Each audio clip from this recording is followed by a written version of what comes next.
So you can just kind of neutralise Ding. With white, you never want to lose, and wow. Okay, not 1e4.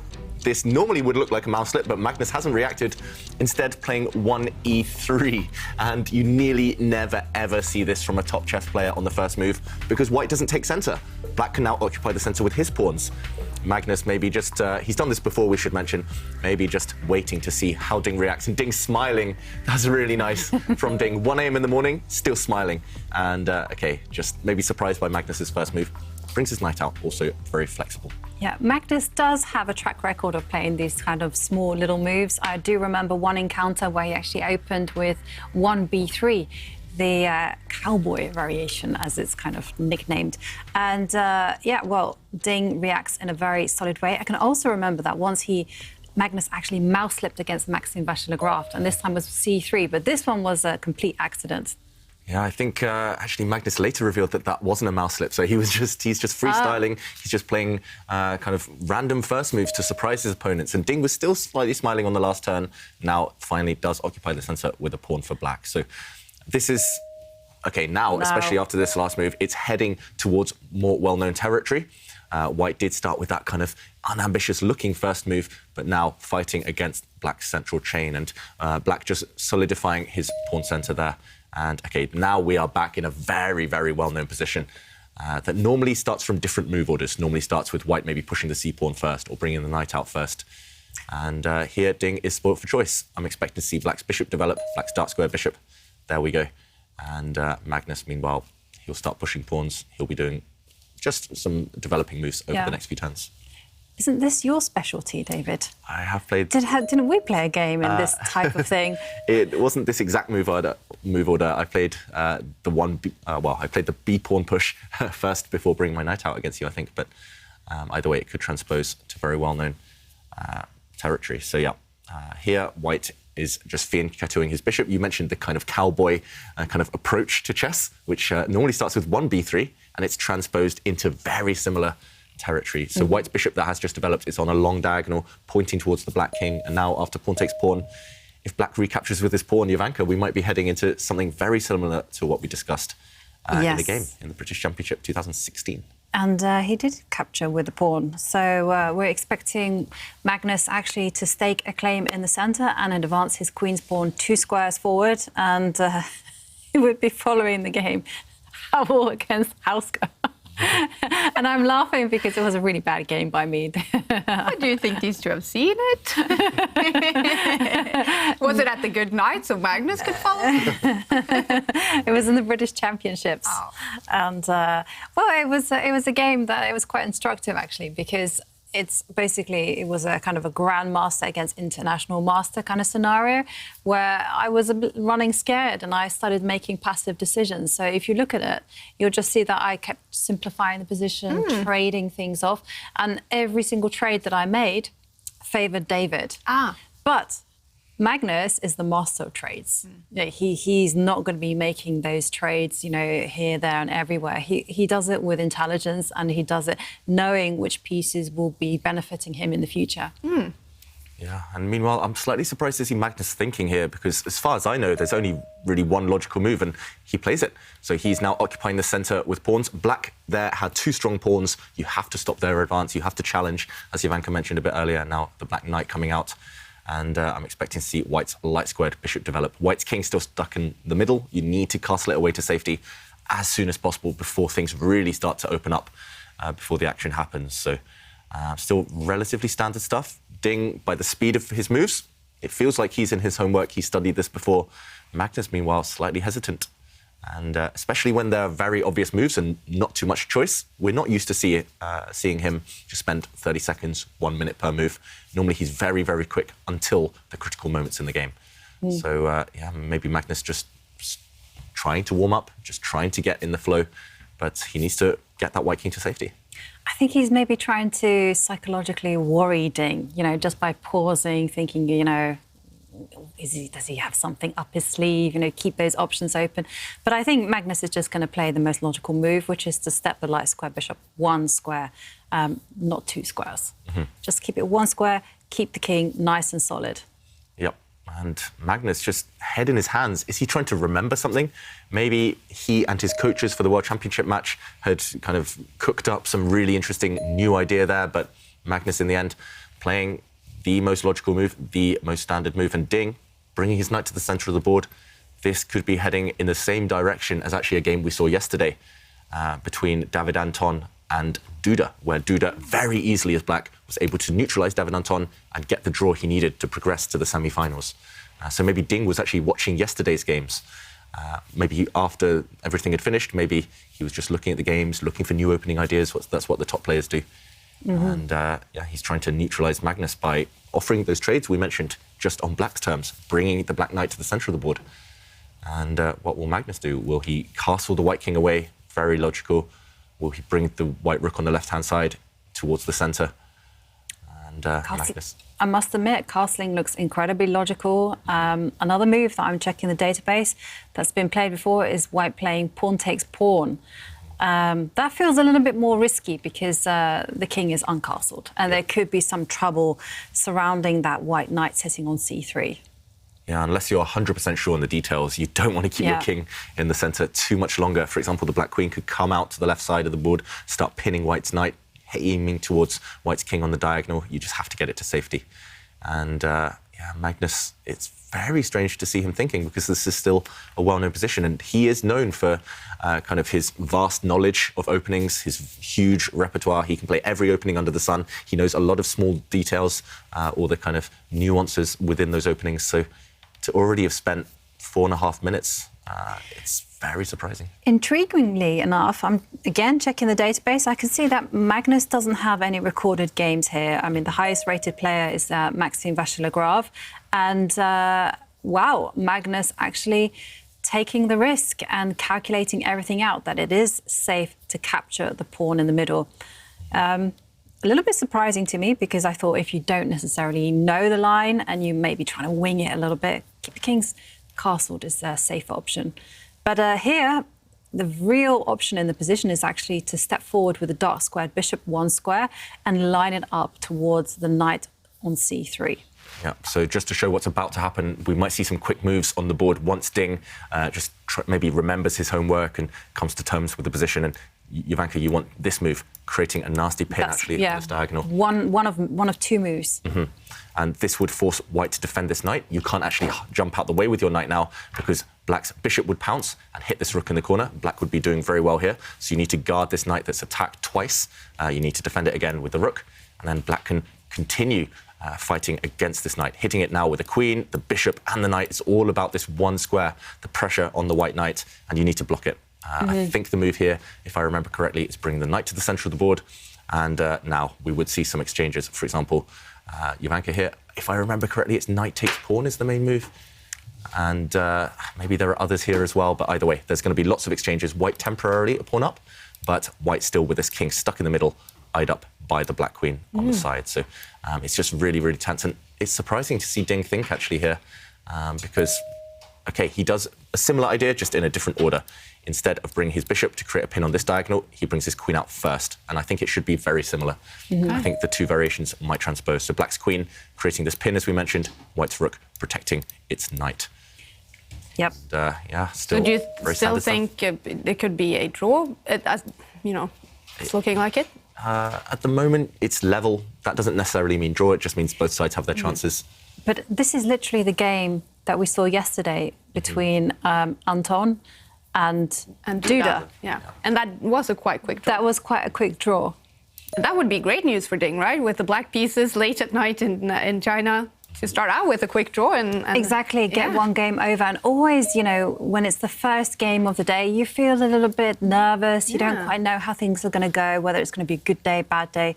So just to show how that game went yesterday, so black did indeed capture the pawn back, so it's actually level material again. White's king, as we mentioned, is super uncomfortable, just eyed up by the black queen. But first, you need to trade a set of knights. If you castle your king away to safety, now we would see knight takes knight, and suddenly, after the black knight retreats, both sides have isolated pawns, but white's is very weak, targeted by the black knight and by the bishop. So I'm expecting in the current position, Magnus to capture these knights, trade these guys off, and then castle his king. But this is exactly what we saw yesterday. As mentioned, the black knight now hopped into the center of the board. Once again, it's all about this piece, putting pressure on this knight. And due to this pin, the knight shouldn't move. And actually, we're heading in this direction. The white queen now could step to the side. And now lots and lots of captures on this square, everything coming off the board. And yesterday, we saw Duda get greedy and capture this pawn. And later, the game did fizzle out to the draw. So, yeah, nothing new under the sun in this game so far. And it just feels like both players a bit uncertain. Ding, more confident of the two, but Magnus spending a lot of time, maybe just can't remember the move orders. And maybe just trying to find a way to avoid or kind of change course from that game that we saw yesterday, where black was completely fine after taking this pawn. So, yeah, the players just a psychological battle so far in the opening. Yeah. But like you say, very odd, because Magnus now down to under 10 minutes and Ding barely used any time on the clock, 30 seconds. And as you say, all been seen before, nothing new under the sun. I love that expression. Yeah. And I'm just, again, what is Magnus thinking about? The white king is in the center of the board. I know the top players, they like to break rules occasionally. They like to kind of surprise their opponents, do something a bit unexpected, something a bit unconventional, but not too much choice here.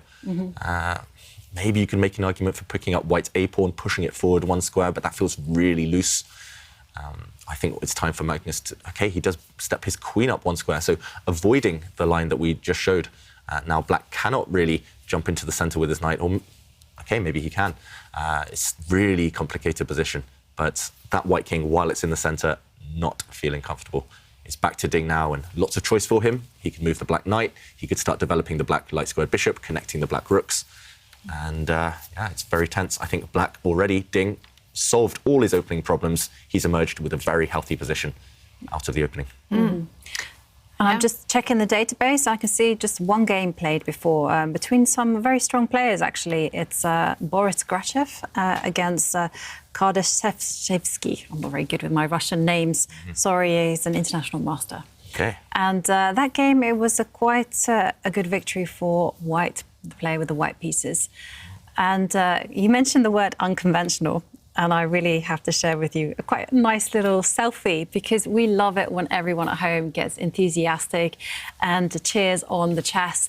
And Abhishek is sending us a selfie saying that they're watching with Panda, Gator, and their favourite Sunny Bunnies. And look at all those little soft toys. Yeah. Amazing. And you can always tweet us your questions, your thoughts, and of course your selfies using the hashtag #ChessChamps. And another person who's watching the show is Female Nurse, who's hoping that this time that they'll be able to finish another chapter at the end of today's show. Yesterday wasn't such a big success. It didn't get past the first page. But Airthings device telling me that they have good air quality. Ooh, yeah. Very nice. All right. Well, these quarterfinal and semi-final days, they are hectic. Chess going on almost all the time, which is a lot of fun and very dramatic. But this one, kind of slow start to the day so far. Magnus Carlsen with the white pieces, and you guys are thinking this could be a relatively quick draw. But we see Magnus thinking, so if he is not able to come up with something very surprising. Yeah, and his last move, it may not be objectively the best one for white, this kind of stepping up with the queen, but it does keep the game alive. It's not so easy for black to actually trade off the queens now, because if black does jump into the center of the board with his knight again, we'll see some exchanges, but maybe in white's favor.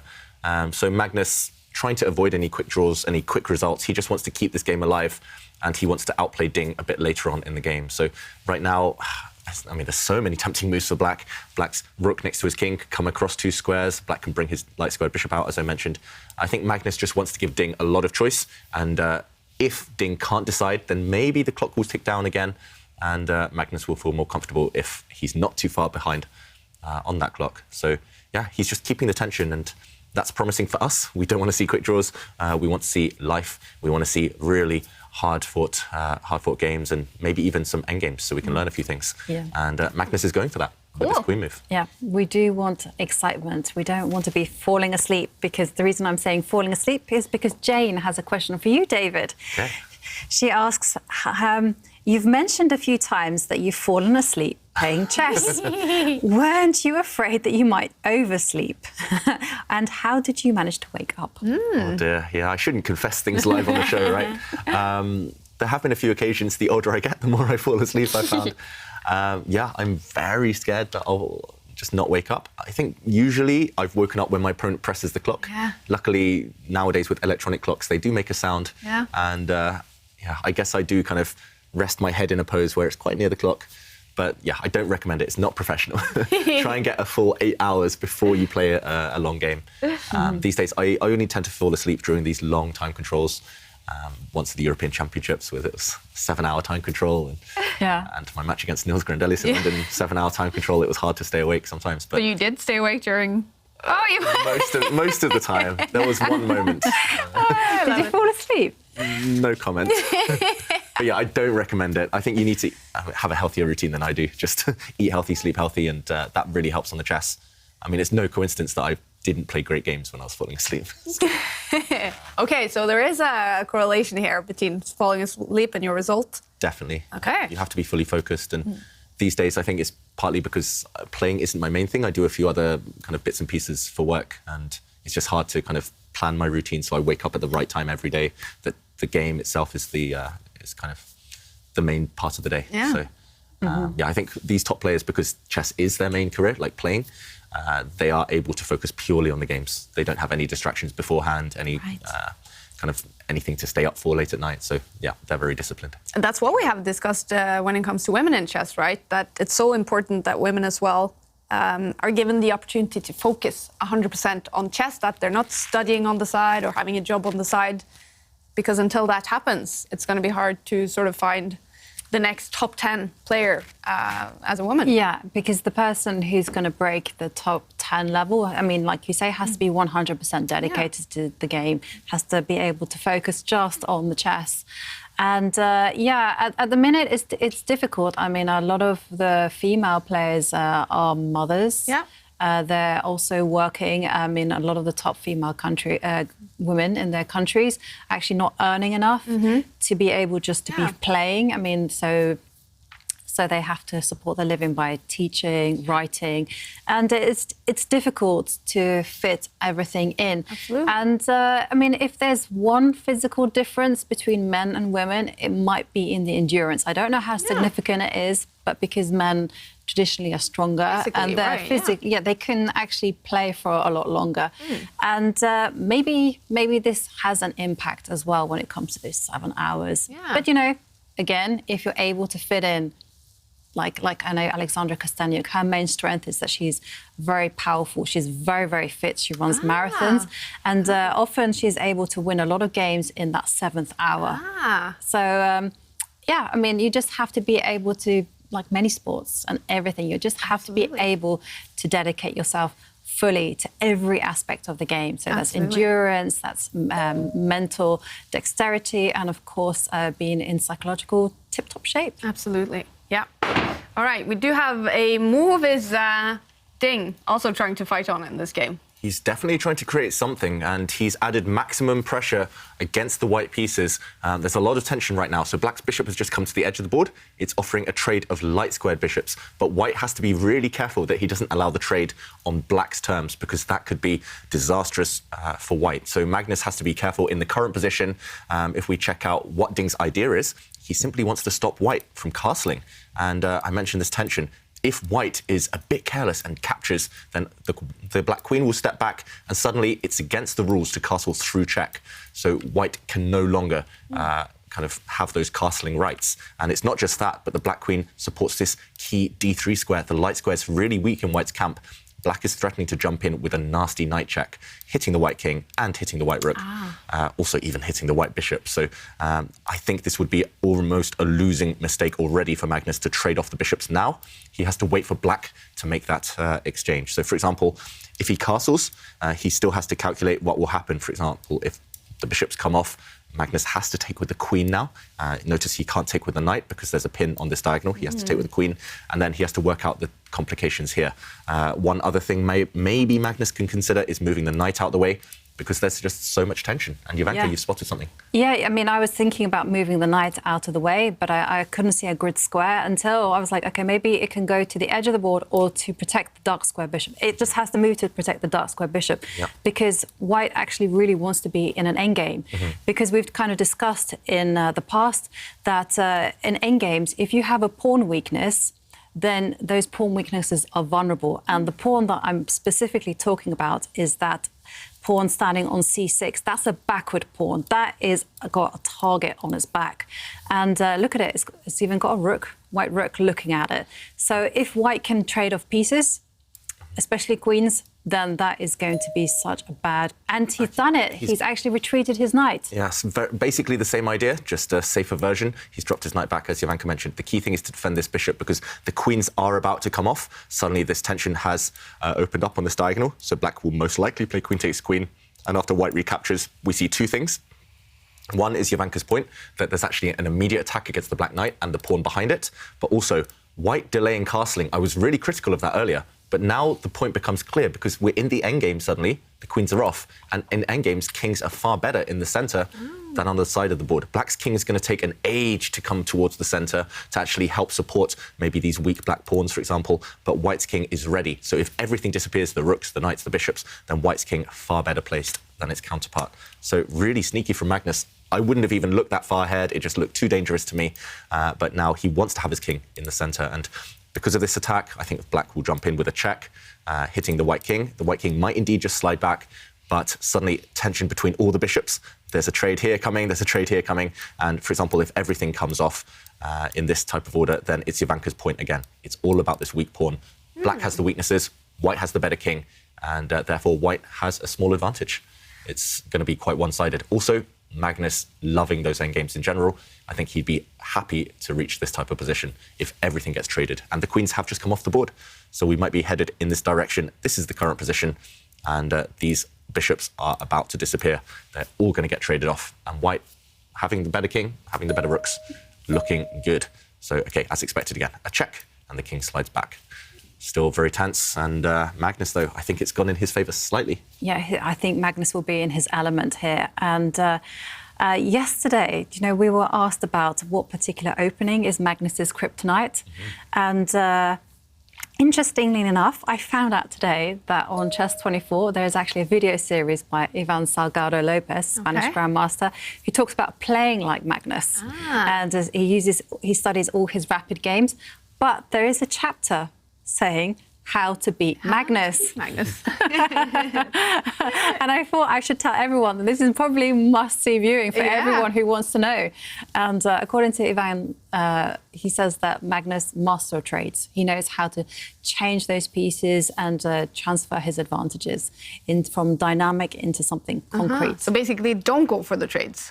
Yeah, I mean, or just keep all the pieces on the board and give lots of options to trade.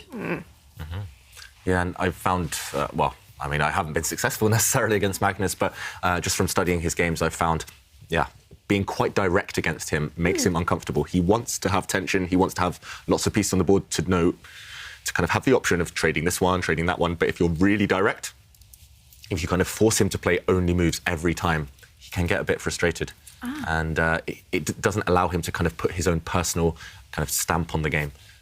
So this opening, I think, was a good choice from Ding. Very direct. White didn't have many options, but maybe just one slip. Actually, black's light square bishop coming out has allowed Magnus to initiate the queen trade, getting bishops off the board. So you've got to be really careful. You've got to be direct, but not let Magnus kind of go for that kind of stylistic preferences that he really likes. So, interesting. Yeah, black's rook, meanwhile, coming across defending the weak pawn that Jovanka highlighted. And now those dark square bishops about to leave the board as well. All white needs to do is activate his knight again, the white knight at the bottom of the board, and I think he has a very good position.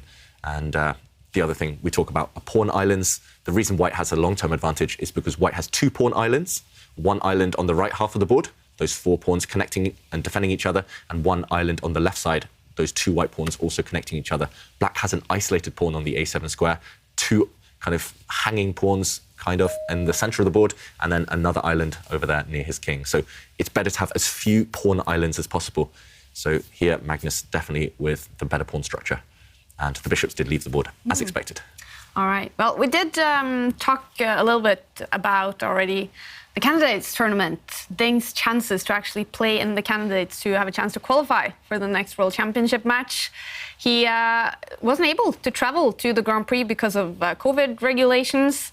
So that means he was initially out of contention to play in the candidates. Then Karyakin has received his 6 months ban.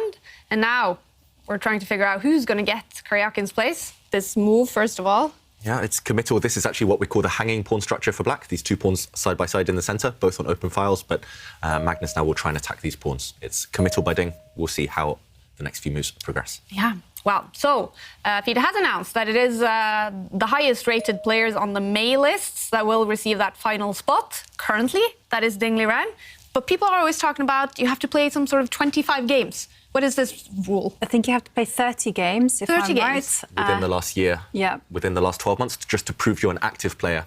For example, otherwise Garry Kasparov, who's been retired since 2005, could claim, oh, I'm the highest rated player. But he's inactive, he hasn't played at all. And Ding, actually, over the last 12 months, has only played 4 games. Wow.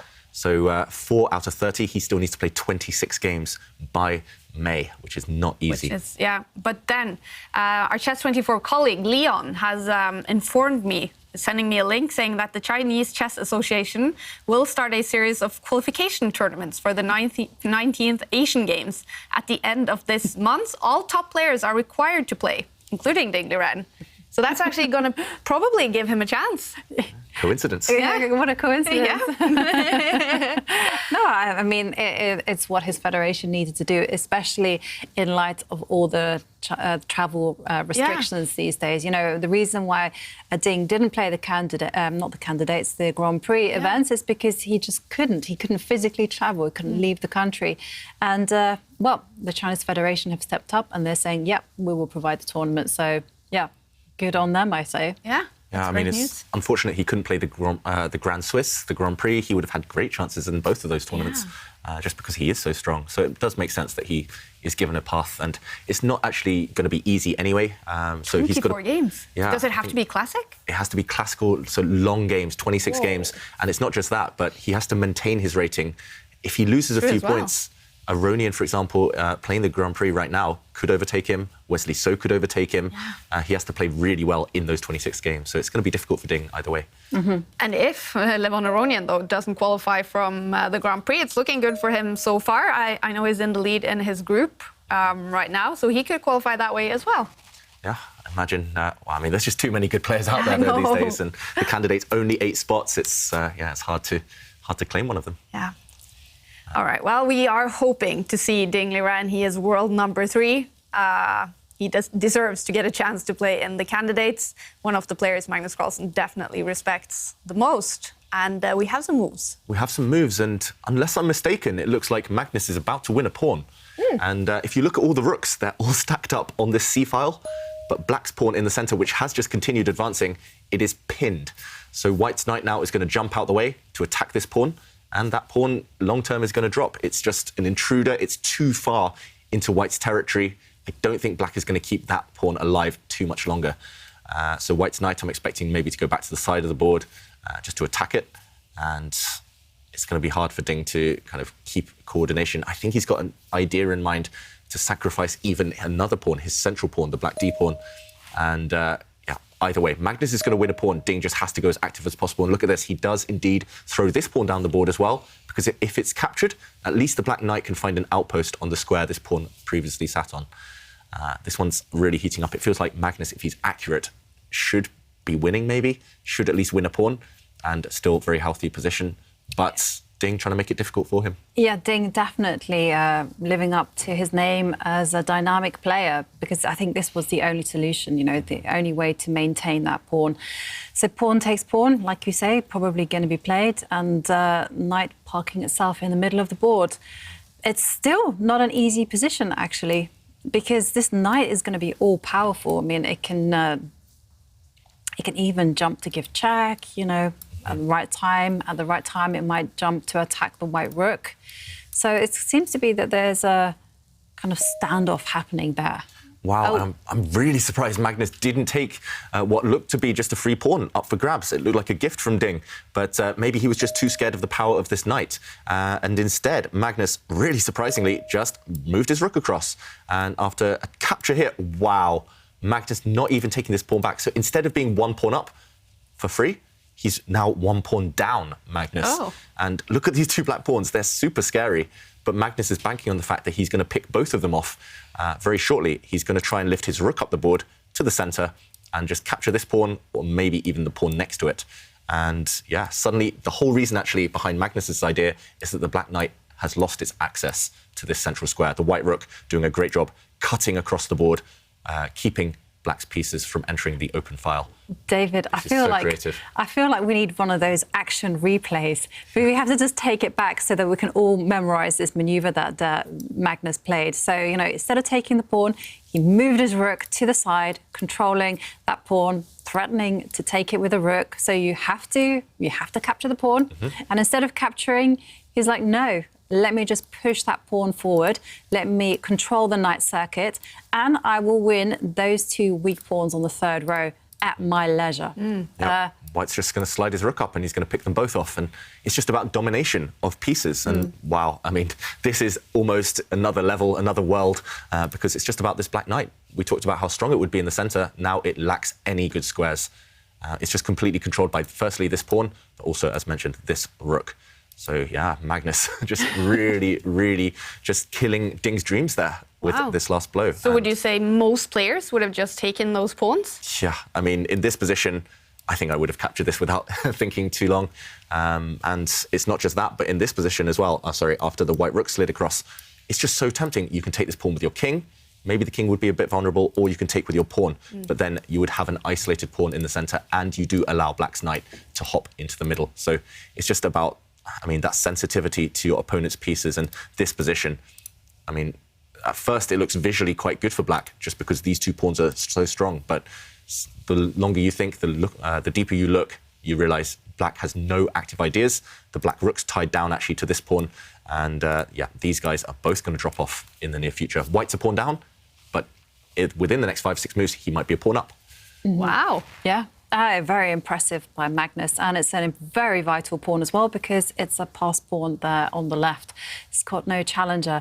And yeah, whilst we're waiting for Ding to ponder over his position and come up with an answer, well, I have a few selfies and to share with you. And Marco Franius saying knights will always be decisive, and he's right. In this particular position, knights are awesome beasts.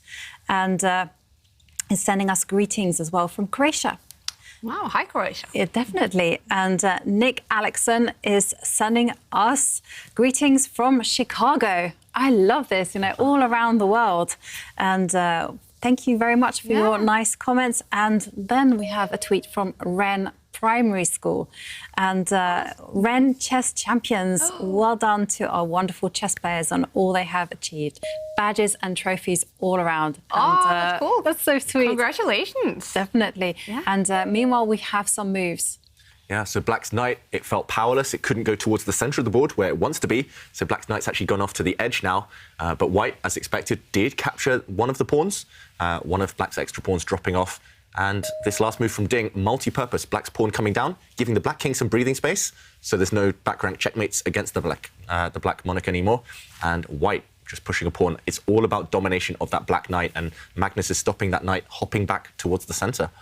Again, instructive stuff. I recommend anyone out there to go and study these last few moves and just look at that black knight. It's just powerless. White's knight also on the edge of the board, but it has a clear target. Black's far advanced pawn is about to fall. And I think there's just no saving it. No. Ding has to just hope somehow to find counterplay. And the next 4 moves are really essential. If black just loses his pawn for nothing, Magnus is going to win. Ding needs to find some magic, but he's only got 1 minute. So in practical terms, it looks, I don't want to say lost for black, but really, really difficult already. Yeah, I'm going to say lost for black. Not just because of the time deficit, but also because when I compare all the pieces and maybe the potential trades and the position of the kings, I'm like, OK, white is primed and ready to go for all the pieces coming off the board. Black, not so much. Bad knight, bad king. Ding looks uncomfortable as well. You Going saw to be on a the camera. pawn down. And yeah. Now his knight's come back where it came from just a couple of moves ago. That's not a good sign. Losing time for Ding. And yeah, with less than 1 minute here against 5, valuation bar as well, it's going to start edging up and up and up over the next few moves. Magnus also has a clear plan here. He can step forward with that white rook at the bottom of the board and start going after black's c3 pawn. It only has 2 defenders. Soon there's going to be 3 pieces attacking it, so it's going to drop off. And David K from the UK just donated $21 to our fundraiser for UNICEF. We also saw Pid from Sweden donating, Jill from the US. The whole world is coming together and donating money to this fundraiser. All the money goes to UNICEF, who is doing so important life-saving work for the children who is affected and their families by the war in Ukraine. So thank you to everyone who is donating. Our goal is $120,000, so we need to keep that money coming. Thank you to everyone. Yeah, and a couple of moves. White, as expected, did lift his rook up.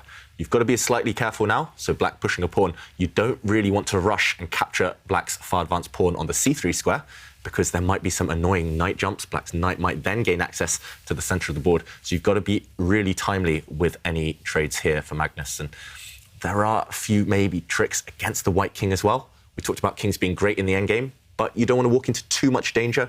The black rooks could slide across at any moment, and there we go. I was about to say white's king feeling a bit of discomfort. Magnus has just slid it back, guiding it back to safety behind its own pawns. And if we see a trade of pawns in front of the white king will happily step forward. Ding now shaking his head.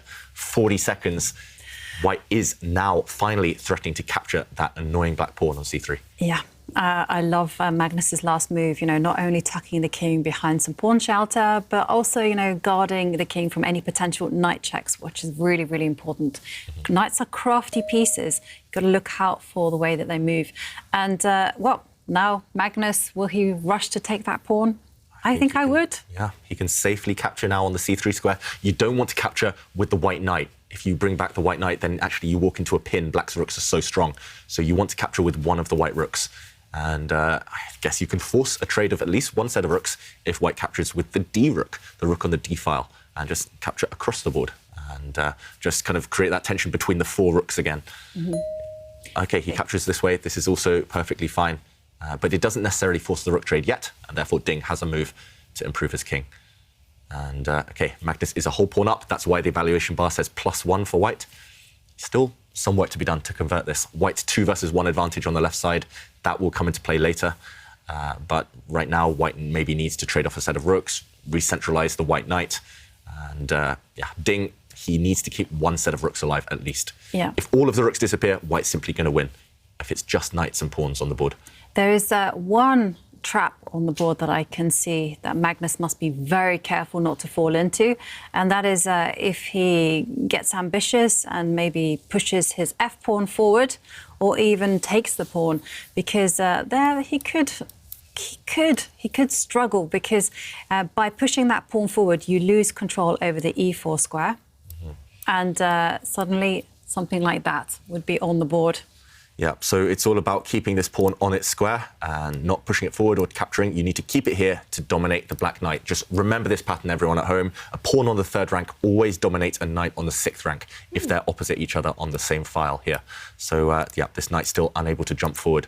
And Magnus decides, OK, he's only stronger on one side of the board. That's this left side of the board. He's got this 2 versus 1 advantage. So why not play on the side that you're stronger?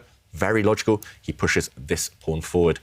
That being said, the pawn is undefended temporarily, so maybe some tricks in the air for black. And, OK, talking of tricks, he does bring his rook down. Maybe keeping an eye on this pawn. You're not actually threatening it right now. For example, if white moves the king, you're not threatening this pawn because your rook would fall at the top of the board. But Ding trying his best to just put pieces in the white half, just annoy Magnus as much as possible with some vague hints of threats. And 3 minutes left for Magnus, 14 seconds left for Ding. What do you think? What will be the result in this game? Should be a Magnus win, unless he gets nervous or unless he rushes it a bit too much.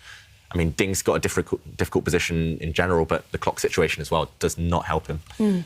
I mean, imagine a situation where he maybe has 1 move to save the game or 2 moves to save the game, but he's only got 5 seconds. It's going to be hard for him. But he is looking focused, Ding. Yeah. And he's played OK the last few moves to make it at least difficult, tricky for Magnus to kind of secure and just drive home the extra pawn. I have to say, I quite like this last move, these last few moves that Ding has played. I feel that, okay, maybe the computer doesn't like them, but I feel on a practical level they're maximising Black's chances. And pawn takes pawn, so now suddenly the knight sitting on f6 has a few squares to look at. And also the rook on the 4th row can maybe start threatening some kind of tricks by pushing the a pawn up a few squares and destabilising White's pawn majority there. I completely agree. I think Ding's doing everything he can to make life as difficult as possible for Magnus. Look at this black knight now. It's hitting the white pawn on the h2 square. It's undefended. It would fall with check. But he also wants to retreat the black knight into the centre of the board, to the e5 square. Actually, that would be a fork as well, hitting the white king, hitting the white rooks. And this is one thing you never want. Wow, OK, Magnus there allowing a fork. But I was going to say, you never want your king and rooks too near each other when there's an enemy knight nearby. The knight is going to threaten all sorts of forks. But now, if the black knight does hop into the centre of the board with a check, the white king will just move. And because white is actually threatening black's rook on the 4th rank, there's no time for black to win material. So I think Magnus has calculated this really, really well. Wow. It looks scary, actually, Magnus playing with fire a bit. But for now, he's still in charge. And Ding down to 3 seconds. Oh, he did give a check in the end. White's king now is just going to retreat. It's just going to move. Yeah, to a square where it's not, the king is safe and it will not be checked. So, I mean, I would put it... You want to move towards your rook in the centre, I feel. Yes, I feel that too. So maybe you could sidestep just one square to the left, or you could slide back. So we're expecting White's king to go to the left, 2 safe squares. And Magnus just has to choose the safest. It's not clear which one. And, OK, Ding, 3 seconds. 3 seconds, I know. And I think he's starting to feel the pressure, actually. You know, he doesn't give much away, but there you kind of felt that he was feeling the heat a little bit. OK, now there's a serious threat on the board. White is threatening to jump in with a knight and give a check, a discover check and win material. And that's why Ding just moved his king forward. Yep, so Black's king now not allowing any checks. Really sensible again, just another trick to remember, especially if viewers at home are playing lots of blitz chess, bullet chess. Just put your king on squares. It cannot be checked by the enemy knight. Just so you don't have to calculate anymore. You don't have to waste time worrying about forks or discovered attacks. And meanwhile, the black king continuing to advance. It is an endgame after all. And earlier I said White's king was better than Black's. Now Black's king, you can make an argument for it being better than White's. That being said, White is a pawn up still and full control at the moment, at least, for Magnus. And it's a battle of the kings. They're fearless. Going on adventures, both of them. Cool. Yeah. OK, the black rook, I was going to say, has to do something. It was just staring at a really strong white knight, White's knight on an outpost. No point staring at that piece. You might as well switch focus to stare down at the white king. And White's king now really has to move. You don't want to allow any discovered checks. Right. And it's tempting, actually, to move back with the king. I would put it on the d2 square and try to work the king round to the left in order to assist White's extra pawn on the queen side. Nice, Jovanka. Yeah. Yeah, I was more inclined to go to the other side, but then once you mentioned this plan of just kind of switching the king's focus, helping the king will act as a guardian, a shepherd for these 2 white pawns on the left. As soon as you mentioned that, I thought, yeah, that's the way forward. The white rook, notice how it guards all the pawns on the 3rd rank. White's rook is actually the best defensive piece right now. It's just on a great square, can't get attacked by Black's knight and guards everything. And here we go, White's king has started its journey. Those white pawns, the 2 versus 1 advantage, that's going to decide this game. And that's where Magnus is banking all of his hopes. And, OK, Ding trying to create something. He's actually giving up another pawn. He's 1 pawn down. He's offering this pawn, which is captured. It now, at least, Black has a passed pawn of his own. The black f pawn, I know it's stuck behind the black king right now, but at least it can run down the border later. And at least the black rook actually has a job to do finally. He starts to attack some of White's pawns. Yeah, this is a good strategy as well, because, you know, if you're going to lose the game anyhow, you might as well seek complications. And if that involves sacrificing material just to get a passed pawn, then do it. I suspect that Magnus will just continue with his plan. I think he wins the pawn race. I think he's very fast. Yeah, those 2 white pawns, there we go. The pawn race has been initiated and White is indeed very fast. Those pawns already only 3-4 moves away from promoting to a new queen.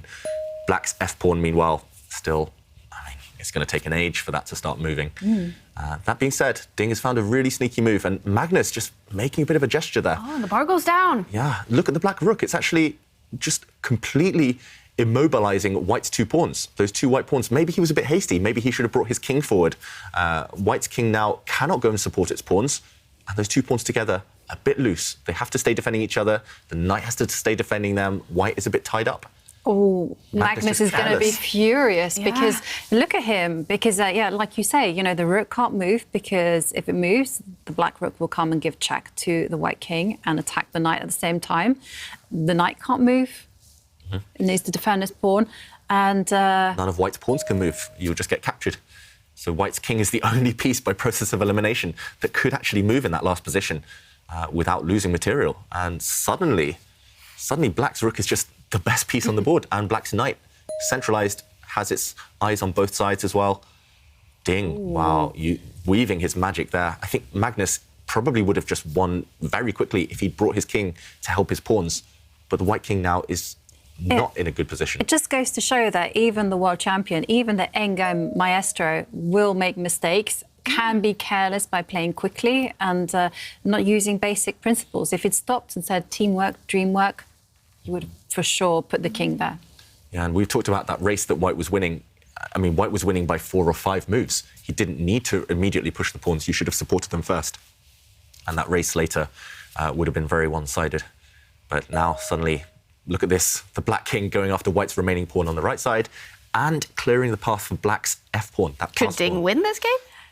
If Magnus goes on tilt, as we say, and kind of tries to push too hard to win, I could imagine a scenario. The thing is, Magnus now has to take big risks in order to to push any one of his pawns. I don't see a clear way how to do it. So I suspect that maybe he could even lose the thread and, like David says, go on tilt, and anything can happen. Wow. I've lost games like this. Me too, many times. And we talk sometimes in chess about 2 result positions. That means just 5 moves ago, Magnus was playing for the win. Very worst, it would have been a draw. Now this is a 3 result game again because Black, he's won his pawn back. It's 2 pawns versus 2 pawns. And Black is the only one with a passed pawn right now. And Magnus is down on the clock. 9 seconds, 7 seconds, 5, and he'll be feeling the pressure. He has to make a move. He makes a rook move with 3 seconds left on his clock. That is really brave. Walking into a knight fork, Black's knight can actually come and check, hitting the white king and hitting the white rook. But, it does. It looks like White's about to lose a rook, but he can counterattack against Black's rook there. And Magnus, really, really brave move. It looks OK, but both sides under 20 seconds. Can there be moves like rook takes pawn? Yeah, maybe. Can you play these kind of desperados? OK, he's done it. He's actually played it. And he can give up his rook, Black, because the white rook is under fire from the black knight. So rather than go for a direct trade, you might as well try and grab a pawn in the process. And Magnus, look at him. He is furious. He's about to be a pawn down. It should be a draw because everything's just disappearing from the board. He needs to make a move. But he needs to move, that's right. And huge time trouble for both of them. There could definitely be some blunders here. Definitely. And Magnus, I think he's blundered a couple of times already. He's lucky he's not losing on the spot. But look at this. Magnus is going to have to defend a difficult endgame because he's lost his knight. Magnus has lost his knight, but he will be able to remove Black's remaining pawn from the position. And he's so frustrated. Oh, I mean, understandably. Now he's on the defensive side. He should have been winning this game. It should still be a draw, even if White loses his pawn, because rook and knight against a rook is a very well-known draw. But Magnus still has to work for that half point. He's not winning this one anymore, Magnus. And Ding has some hopes. The momentum is in his favour. Yes, it should be a draw, but if your opponent psychologically is kind of angry or uncomfortable, then, yeah, who knows? The black king now and knight moving towards the white king. And the other match as well is kind of following this thread. Liren, the bar has been over to his side in that game. Now it's slightly over to Duda's side with the black pieces. Interesting. Yeah, and I mean, 2 fighting games, no matter what the results now in this first round of semi-finals. But White's pawn running up the board is still going to take a while. Yeah. If you'd said to me, like at the beginning of this ending, Black would be the one pushing for a win, I would say no way. No, not one hope in anything. But yeah, here we are. This is what goes to show when you're a little bit careless and you start to let your emotions dictate your play. Yeah, and I mentioned just at the beginning of today, for Ding, a draw is a good result in the first game. Magnus now is going to be worried. Ding is actually much more dangerous with White than he is with Black. So yeah, a draw with Black for Ding would be a fantastic result. White now just trying to harass the black king. Is he going to keep checking and secure the draw here, Magnus, or does Ding have some way to play for the win? Maybe Ding will just get out of this game and think, OK, it's been a draw. But no, he plays for the win. He doesn't want to repeat the position. And now he's attacking White's remaining pawn with the black rook. Is that pawn going to fall? White's king now checked away from the defense of its pawn. You've got to be actually a bit careful here with White. You go to the side of the board. Very logical. But there are some ideas of checkmating this White king. So, yeah, Magnus has to be really careful. There's a checkmate threat on the board. The black knight couldn't have been captured. Black would have slid his rook across and trapped the White king. So the White rook doing some work to drive the black king away this time. But we might see a scenario where Black takes the next 10, 15 moves to round up White's pawn and then plays for 50 moves to try and deliver checkmate. But either way, that White pawn, it's all about whether it can survive. If it can, Magnus will easily seal the draw. If it doesn't, Ding can play for the win in peace. And OK, here we go. Magnus trying to trade the rooks. If the rooks come off, it's an immediate draw. I think he's going to secure it. And look at that. Jan-Christoph Duda has won the first game against Liren with the black pieces. Something must have happened in that game as well. Some drama and a great win for Duda. Liren now has to make a comeback. Wow, and I just peeked over and it's some real symmetry. That game was actually the exact same endgame as this one, except the side with the knight had 2 pawns. So in that one, it was also rook, knight, and some pawns on the board. Interesting. I mean, really interesting. It's rare to see 2 games kind of mirror each other like that. And with the same storyline. Similar storyline as well, a turnaround. Gosh. So, yeah, I mean, that's how tense these semi-finals are with such strong players. Just really just eking out those small kind of endgame advantages. And look at this, the black knight is completely stuck in the corner. I don't know if we ever rhyme for knights in the corner, but they are terrible pieces. But at least the white pawn is also stuck at the moment. The thing is, though, the plan for Magnus is pretty simple. He just has to keep guarding that pawn. And unfortunately, there's really no way for black to even win that pawn without initiating a rook trade. Yeah, it's going to be very, very hard for white to pick off that pawn. I do see maybe one way, but it takes a long time and black's king will have to contort itself to stay on the edge of the board. And you're the specialist on move 50, the 50-move rule. We have just seen a pawn push, however, white's pawn just going to the 7th rank a few moves ago. I wonder, will we hit move 100 in the first game of today? And already, here we go. Black's king replaces the knight as the defender. And now here we go. Black's knight about to pick off the pawn. 50 moves just starts now. If we reach move 100 and I think 28, then the game will be a draw. Magnus needs to defend till then. Ding needs to checkmate or win the white rook before move 27. So, okay. Yeah, it's countdown time. But okay, how hard is that with only a rook and a knight? It's impossible to win with best play. Okay. White should be able to draw this. The problem is there's no way to force white's king to the edge of the board and keep your king opposite the opponent's king to kind of close the mating net. White's rook is always going to deliver some annoying checks and drive the black king away. And it's not just the checks, but the white rook will also pin the black knight just to stop black utilising and combining his pieces with that teamwork that we always talk about. Yeah, and this one is also quite good for the defender because the king is in the middle of the board. Okay. When the king starts off in the corner of the board or the edge, then it becomes a little bit more complicated because of mating nets. Here, white king, safe as houses. Yeah, there have been some famous examples of the kind of attacking side, the side with the extra knight, winning this endgame. Garry Kasparov once beat Judith Polgar in this exact endgame, but with perfect defence, it's a draw. And I've actually defended it a few times myself, including against Liren, who's playing in the other semi-final. So, yeah, it should be a draw, but do you think Ding will keep playing? I think he should for as long as possible. Why not? There's no risk for black. Even if black loses his rook, it should still technically be a draw, a rook against a knight. So, yeah, no risk at all here for Ding. You might as well play as long as you can. Just show your opponent who's boss, force them to suffer and defend. And, OK, slowly but surely, the white king's being driven back down towards the 1st rank.